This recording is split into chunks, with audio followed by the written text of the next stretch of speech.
আমাদের দেশের যে সমৃদ্ধ সংস্কৃতি, মানে সংস্কৃতির বিভিন্ন শাখা আছে, লোকসঙ্গীত, রবীন্দ্রসঙ্গীত, নজরুল সঙ্গীত বা বিভিন্ন ধরনের এক একটা সঙ্গীতেও আবার বিভিন্ন শাখা আছে। সেই বিষয়গুলো বিভিন্ন কম্পিটিশন কিন্তু হচ্ছিল, বিভিন্ন টেলিভিশনে হচ্ছিল, কিন্তু সেখানে কোনো রকমের ক্রাইটেরিয়া ছিল না লোকগান বা রবীন্দ্রসঙ্গীত, নজরুল সঙ্গীত এইসবের ছিল না। গান গাইতে হবে, একেবারেই যে জনপ্রিয় গান সেই গানগুলি গেয়ে তারা কম্পিটিশন করে স্টার হওয়ার চেষ্টা করেছে। তাদের মধ্যে একটা বাণিজ্যিকতা ছিল।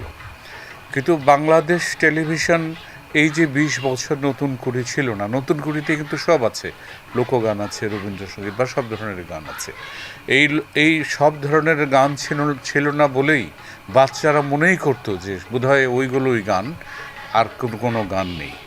তো আজকে বাচ্চাদের এই অনুষ্ঠান শুরু হবার কারণে আমি বিশ্বাস করি যে নতুন করে তারা আবার খুঁজতে চেষ্টা করবে যে কোনটা লোকগীতি, কোনটা রবীন্দ্রসঙ্গীত, কোনটা লালন গীতি, কোনটা কীভাবে শিখতে হবে, এবং সঠিকভাবে তারা শেখার চেষ্টা করবে।